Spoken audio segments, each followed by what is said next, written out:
Hello everyone, and welcome to the Bad Batch Season 3 talk.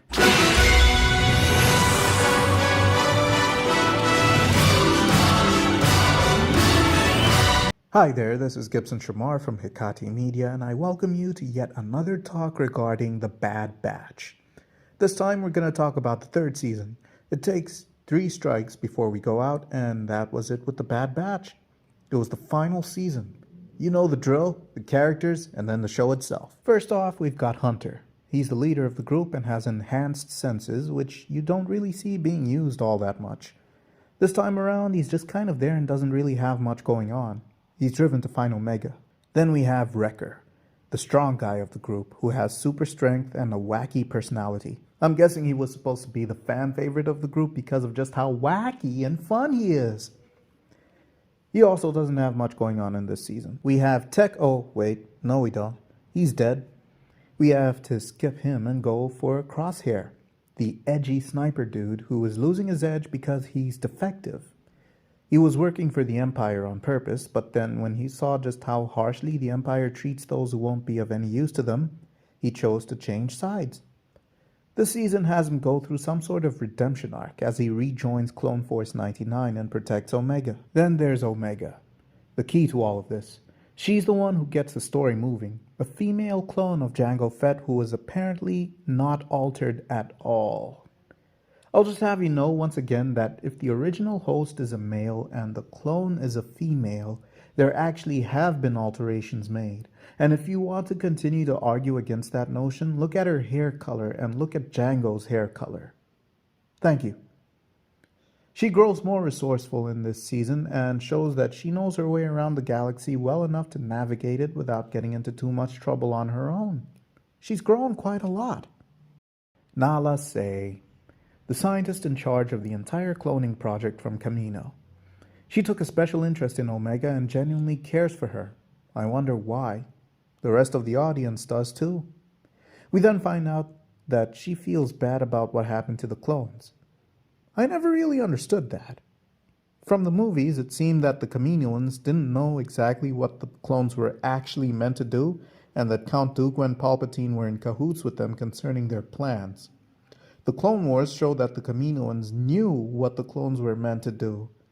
And now we're stuck in this world between worlds when trying to decide what the actual truth is. See that? It's like poetry. It rhymes. She spends the whole season trying to protect Omega from the Empire. We have Emery Carr. She's morally ambiguous. We can't really class her as a villain or a hero because she's working for the Empire and it enforces its will on the children who are being experimented on for their M count. What's an M count? We'll get to that. So, because of the way she does things and the things she does, we can't say for sure whether she's a bad guy or not. What we can say is that she has a lot of explaining to do. Then we've got the baddie of the show, Royce Hemlock. He looks a lot like an animated Sam Witwer. I don't know if it was intentional or not. He's the head of the project that's experimenting on people for their M counts and will do anything and everything to get his hands on Omega because apparently she has the right count in order to stabilize whatever it is that they're working on. What is it they're working on? It's something that will only come to be shown in a movie that was shown in theaters 5 years ago. Hemlock is a detestable character and has a lot of ambition, not unlike every other Imperial character. All of them want to get to the top and be in the Emperor's favor. You gotta love how the Empire cultivates such an intense work culture. So now that we've gone through the characters, let's talk about the show. The show, as usual, has breathtaking visuals. It also tells a very nice story. But, as usual with every positive aspect, there are negative ones as well. Don't get me wrong, the show is very good, but as usual, this is just content for the sake of content. It feels even more pointless than the other shows we've gotten recently. We got the Clone Wars. It showed us a lot of key battles in between Attack of the Clones and Revenge of the Sith. It also gave us some insights into the stories of several Jedi in the Order who never got to do anything interesting in the movies. So, there is some sort of point to the show. Then we got Star Wars Rebels. It told us the story of a group of rebels who were fighting to liberate one planet from the Empire. In the long run, the only relevance it has is its explanation of where Ahsoka it was in the original trilogy and what happened to Darth Maul. Other than that, there's no point to the show. We also got Star Wars Resistance, which was trying to tie into the sequel trilogy. This show, I haven't watched it yet, but from what I've read about it, this show is just absolutely unnecessary. The lack of direction that the sequel trilogy had screwed this over. And setting it so close in the timeline to the sequels was its biggest mistake. Even if it worked out, there was no point to the show at all. And then we have The Bad Batch, another unnecessary show. I'll give it one thing though. It explained a few things about Project Necromancer, which is definitely not about how Palpatine somehow returned in this movie. Ultimately, though, this show is very unnecessary and only creates more questions than it answers due to the creator's habit of introducing characters he loves so much that he can't kill even if it would make for a better story in the end. What we have now is a group of decommissioned, rogue, genetically altered clones who are just chilling somewhere while the Death Star is under construction and becomes a threat. The Empire becomes beatable after their defeat on Lothal and the Battle of Yavin, and their final confrontation on Endor. This Bad Batch is nowhere to be seen because they don't have any beef with the Empire that tried to capture and experiment on Omega and brainwash their brothers into servitude.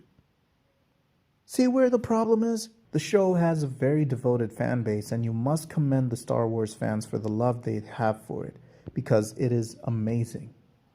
Seeing some of their praise on online posts actually made me appreciate the show even more than I already had. It had very touching moments, and I won't lie, I felt very emotional when I was watching the last scene of the show with Omega taking off to join the rebellion. It felt like the end of an era for some reason. Maybe because the show was a continuation of the Clone Wars and it was ending.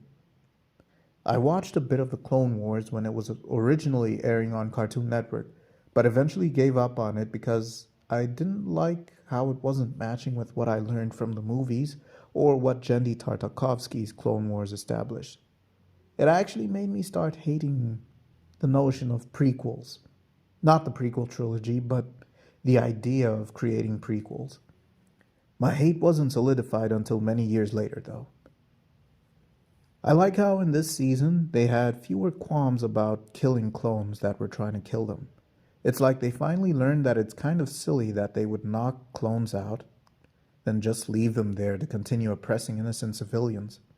I believe I called that out in the Season 2 video. The bad guy of the show was also much more defined this time. In the previous seasons, the show didn't exactly have a main villain. The villain was just the Empire. We didn't have one that needed to be defeated or killed. But this season made sure we knew that it was Hemlock. He was an interesting villain. He wasn't formidable and didn't have military know-how. He was just an ambitious scientist that wanted to become a minister. Very simple ambition. But then there's an issue I brought up earlier this year, and it's with this season's most anticipated return, Ventress.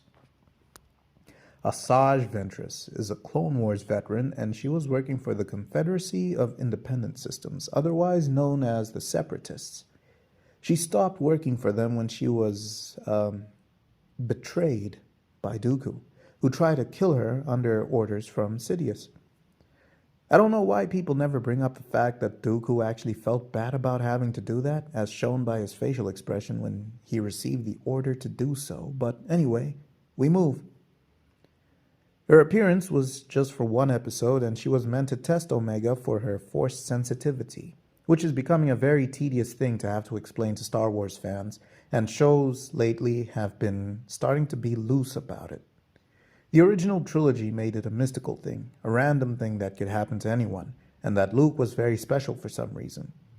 The prequels made it that it is a very special thing and can happen to anyone, but it is something that is measured by midichlorian counts.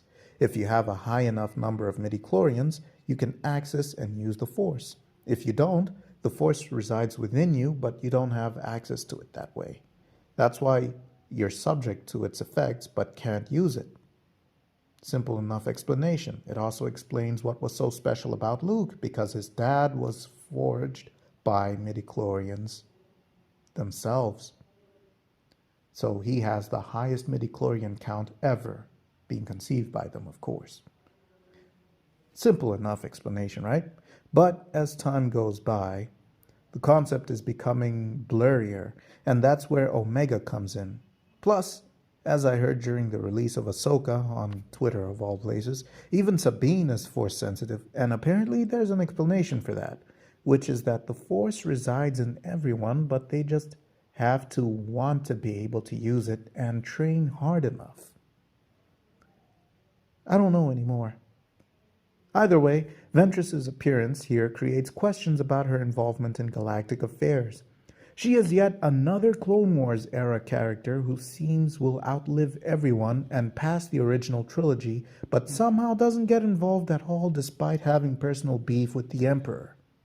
Her return, of course, isn't explained, and I'm sure that it's being reserved for a future spin-off in which she is the star or even Ahsoka Season 2. I still don't know why she had to be brought back. There was no real use for her this season other than to set up her return in another show one day. It's all part of the grand design and all of that. The MCU formula seems to be a universal thing now. Well, at least we're getting Star Wars content, right? I also like how Dave Filoni knows that fans hated midichlorians, so it became some type of taboo to bring that word up. And now everyone just says M-count. Seriously? Do the fans really govern what goes on in this universe that much? I mean, I understood that when I saw the creative decisions made for The Force Awakens and this movie. But something's got to give. At some point, you're going to have to acknowledge the mistakes of the past and improve on them. Start saying the word midichlorian and then just explain what they are so that people stop being mad about it. If they are, that's their problem. You have to stand your ground as a creator and do what should be done. I know it sounds weird that I'm saying that, given all my complaints about how he just does whatever he wants, but this is a case of maintaining and preserving what was established by the creator of Star Wars himself, not introducing characters that you're too scared of killing off because fans like them so much and you do too. For example, if this show is set during a dark period in the galaxy, wouldn't it be more fitting if the show ended with Omega captured and experimented on and the Bad Batch dies trying to rescue her? But because they killed Hemlock and Lama Se dies, the cloning process isn't perfected, which leads to the Emperor somehow returning, but not in perfect shape? I mean, we are supposed to really hate the Empire by the time Luke shows up, right? We're supposed to get the feeling that Luke's arrival restored hope to the galaxy. How can we get that feeling if the Empire is getting beaten at the conclusion of every show set during the Imperial era? How is Luke even special? Anyway, despite all the complaints I had about the show, I did compliment it for what it did, but what we have to do now is move past the Imperial era and past the sequel trilogy. It's time we start pushing the story forward instead of trying to fill in the gaps. Because more and more we create questions that we can't answer properly. We also create plot holes, and because fans don't like the idea of recasting, we're getting a New Republic era where Han, Leia, and Luke aren't doing anything notable on screen. I give the season a 7 out of 10 and highly recommend it to everyone who is a fan of Star Wars. It may have its problems, but it's a highly recommendable show. Check it out. Also, check out our Facebook page, our Instagram page, and the rest of our channel. We've got a lot of cool content available for consumption. Have a good day.